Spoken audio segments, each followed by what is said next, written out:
Movie का नाम है यूसिकी। कहानी के शुरू में हमें दो गैम्बलर्स जुआरी दिखाए जाते हैं जो बैठे जुआ खेल रहे थे, जिनमें से एक का नाम बाकू था जबकि दूसरा एक मशहूर काकीरो क्लब का लीडर था। अब जहाँ पर बैठे ये दोनों जुआ खेल रहे थे वो क्लब काकीरो था। ये जापान का सबसे मशहूर क्लब था। इसने बहुत सी मशहूर गैम्बलिंग गेम्स को बनाया था। इस क्लब में गवर्नमेंट के भी बहुत से लोग शामिल थे। ये ऑर्गेनाइजेशन इतनी ज्यादा मजबूत थी कि यहाँ पर गवर्नमेंट को भी चैलेंज किया जा सकता था। यहाँ पर बाकू काकीरो क्लब के लीडर को डायरेक्ट चैलेंज करता है और ये कहता है कि अगर वो इस गेम में उससे हार गया तो वो उसे मार भी सकते हैं। मगर जो क्लब का लीडर था वो अपनी जगह किसी और को खेलने का कहता है। इनका खेल शुरू हो गया था। यहाँ पर जो रेफरी था वो इन दोनों को बताता है कि आप लोगों की गेम ये है कि आपने बस सोचकर ये बताना है कि यहाँ से 1 घंटे के अंदर अंदर कोई प्लेन गुजरेगा या नहीं। यहाँ पर बाकू कहता है कि यहाँ से प्लेन 1 घंटे के अंदर लास्ट में गुजरेगा। मगर काकीरो क्लब इतना ज्यादा पावरफुल था, वो सभी फ्लाइट्स को रुकवा देते हैं, जिस वजह से अब कोई भी प्लेन वहाँ से नहीं गुजर सकता था। बाकू ने भी जो चाल खेली थी, यानी कि उसने भी जिस प्लेन को हायर किया था कि वो यहाँ से गुजरेगा, वो भी नहीं गुजर, क्योंकि क्लब के लीडर ने उसके पायलट को भी मरवा दिया था। ये गेम तो बाकू हार जाता है। उसकी हार का ऐलान कर दिया गया था। इसी वजह से बाकू के कहने के मुताबिक कि अगर वो हार गया वो उसे मार सकते हैं। रेफरी अपनी गन निकाल कर उसे मारने लगता है। तभी यहाँ का जो लीडर था वो उसे मना करता है और ये कहता है बाकू ये शहर छोड़कर कहीं और चला जाएगा और उसकी मेंबरशिप भी काकीरो क्लब से खत्म कर दी गई थी। इसके बाद सीन शिफ्ट होता है और हमें 3 साल बाद का वक्त दिखाया जाता है, जहाँ पर हम बाकू को एक छोटे से टाउन में घूमते हुए देखते हैं। अब ये एक ग्रुप के पास आया था जो बैठे जुआ खेल रहे थे। उनमें एक आदमी जिसको कोई भी हरा नहीं पा रहा था। बाकू यहाँ पर 1 मिलियन की शर्त लगाता है और उस गेम को जीत भी गया था। पर जो आदमी बार बार गेम को जीत रहा था उसने अपने डाइस में मकनातीस लगाए हुए थे, जिस वजह से वो इस गेम को बार बार जीतता था। उस आदमी के राज को भी बाकू सबके सामने ले आता है। वहाँ पर जितने भी लोग थे जो उसके साथ खेल रहे थे अब वो उसे मारने लगते हैं। शाम को बाकू अपने एक दोस्त से मिलता है जो उसे बताता है कि तुम्हारी तरह ही कोई है जो काकीरो क्लब के लीडर को हराना चाहता है, जैसे कि 3 साल पहले बाकू ने कोशिश की थी। वो एक रिसर्चर है, उसका नाम इकी है। उसके लैब में एक बहुत बड़ा धमाका हुआ जिसमें उसके सभी साथी मारे गए। अब इकी काकीरो क्लब के लीडर को हराना चाहता है और वो वहाँ पर जाकर सबसे ऊंची पोजीशन लेना चाहता है। सब बातें सुनकर बाकू भी जापान के शहर टोक्यो वापस जाने का फैसला करता है, क्योंकि वो भी काकीरो क्लब के लीडर से अपनी हार का बदला लेना चाहता था। इसके बाद हमें एक गैम्बलिंग जुए की गेम को दिखाया जाता है जो इकी बैठा मिनिस्टर के साथ खेल रहा था, पर बहुत जल्दी वो मिनिस्टर को हरा देता है। इस बात पर मिनिस्टर को बहुत गुस्सा आया था।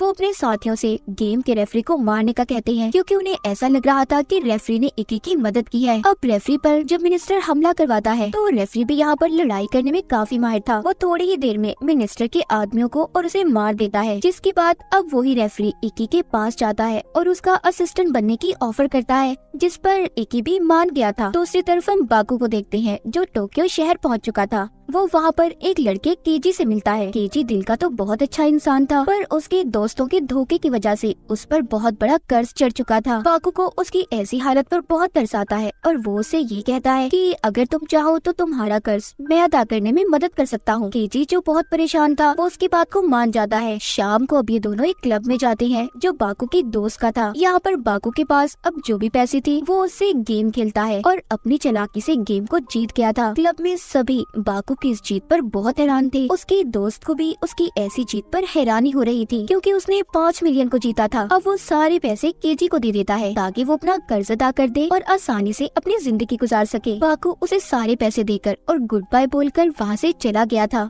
क्योंकि वो केजी की जिंदगी को ऐसे अपने साथ खतरे में नहीं डाल सकता था। इसके बाद हम केजी को देखते हैं जिसने अपना सारा कर्ज अदा तो कर दिया था, मगर अब उसकी जिंदगी में कोई और मकसद नहीं रहा था, इसीलिए वो अपनी लाइफ में भी काफी बोर हो चुका था। उसके पास पैसे थे, मगर जब वो बाकू के साथ था तो उसने उस वक्त अपनी जिंदगी को ज्यादा एंजॉय किया था। दूसरी तरफ हम बाकू को देखते हैं जो अब इकी तक पहुँच गया था। वो उसे अपने साथ गेम खेलने का चैलेंज करता है, पर अब बाकू काकीरो क्लब का मेंबर नहीं था, इसलिए इकी उसके साथ गेम खेलने से मना कर देता है।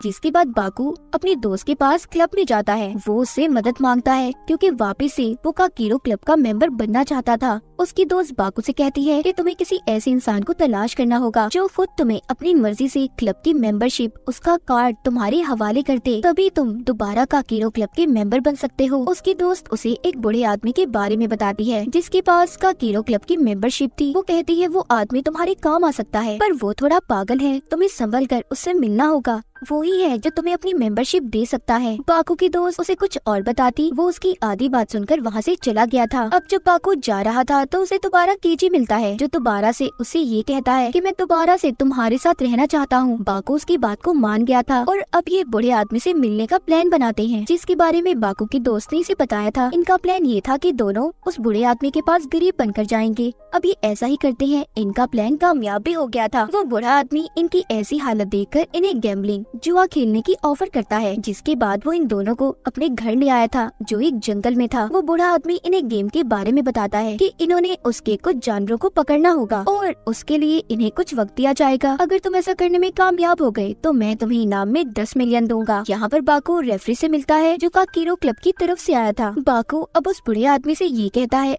अगर मैं इस गेम को जीत गया तो मुझे पैसे नहीं बल्कि तुम्हारी काकीरो क्लब की मेंबरशिप चाहिए। बूढ़ा आदमी बाकू की बात को भी मान गया था। गेम को शुरू किया जाता इससे पहले बाकू रेफरी को एक पेन गिफ्ट देता है, जो कि आम पेन नहीं था, उसमें एक माइक लगाया हुआ था ताकि वो रेफरी और उस बूढ़े आदमी की बातों को गेम के दौरान सुन सके। अब गेम शुरू हो गई थी। बाकू और केजी बूढ़े आदमी के जानवरों को ढूंढने जंगल में चले गए थे, जहाँ पर जाकर उन्हें पता चलता है जिनको उन्होंने ढूंढना है वो कोई जानवर नहीं बल्कि बूढ़े आदमी के साथी हैं, जिनके पास गन्स भी हैं। उन्हें उनका मुकाबला करना था। यहाँ पर बाकू ने जो रेफरी को पेन दिया था वो उसकी मदद से अपनी एक डिवाइस में बूढ़े आदमी की आवाज को रिकॉर्ड कर लेता है। ये अब उसकी आवाज का इस्तेमाल करके साथियों को अपनी तरफ बुलाता है और एक एक कर मार देता है। जब ये थोड़ा सा आगे जाती है तो बूढ़े आदमी के साथियों ने जो इन्हें फंसाने के लिए रस्सियां लगाई हुई थी, ये उन्हीं में उन्हें फंसाकर उनके कपड़े पहनकर बाकी के लोगों को भी ढूंढ लेते हैं। इस तरह टाइम पूरा होने से पहले बाकू और केजी ने गेम को पूरा कर लिया था। इस बात पर बूढ़े आदमी को बहुत गुस्सा आता है, क्योंकि वो बाकू को जीतने नहीं दे सकता था। इसीलिए वो वहाँ पर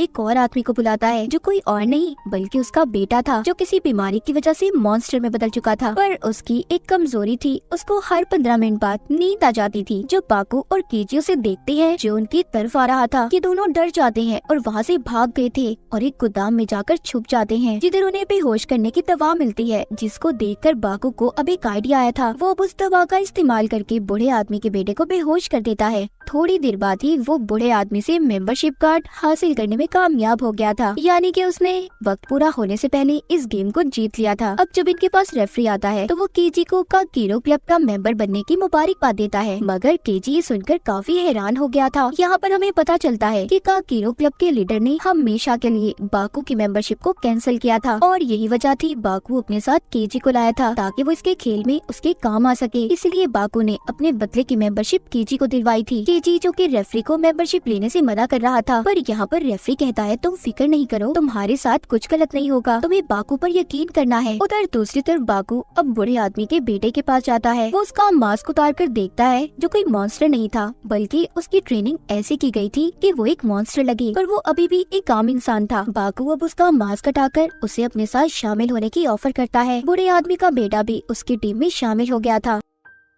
आगे हमें इकी के लैब को दिखाया जाता है। यहाँ पर हमें पता चलता है कि उसके साथियों के साथ असल में हुआ क्या था। इकी की जो इजाद थी वो उस बारे में दूसरे मुल्कों को भी बताना चाहता था बगैर किसी पैसों के, पर वहाँ की गवर्नमेंट ने उसे ऐसा करने की इजाजत नहीं दी। इसलिए वो लैब में इकी के लिए तोहफा भेजते हैं, जिसमें बॉम्ब था, जिस वजह से इकी के सभी साथी मारे गए थे और उस एक्सीडेंट में उसकी आंखें चली जाती हैं। इकी अंधा हो गया था, इसीलिए वो काकीरो क्लब का मेंबर बनकर वहाँ की गवर्नमेंट से अपनी इस हालत का बदला लेना चाहता था। वो दिन भी आ गया था जहाँ पर बाकू और इकी की गेम शुरू होनी थी। उन्हें सब लोग लाइव देख रहे थे, जिनमें काकीरो क्लब के मेंबर्स भी थे। उनमें बाकू की दोस्त भी शामिल थी। जैसे ही बाकू और इकी क्लब में आती है, उन्हें देखकर सब बहुत एक्साइटेड थे। वहीं पर इकी का असिस्टेंट केजी को डरा देता है और गलती से उसकी गन से गोलियां चलवाकर वहाँ के कैमरे को खराब कर देता है। जो लोग ऑनलाइन इन्हें देख रहे थे वो इन पर पैसों की बेट लगाते हैं और साथ ही साथ हारने वाले की सजा को भी डिसाइड करते हैं, जिसमें सजा ये थी कि हारने वाले को उसके पार्टनर के साथ फांसी पर लटका दिया जाएगा। हम इसी दौरान काकीरो क्लब के लीडर को भी देखते हैं, जो ये सब देखकर काफी खुश हो रहा था कि लोगों ने उनकी गेम पर कितना पैसा लगाया है। इनकी गैम्बलिंग गेम शुरू हो गई थी। रेफरी बताता है कि हर प्लेयर को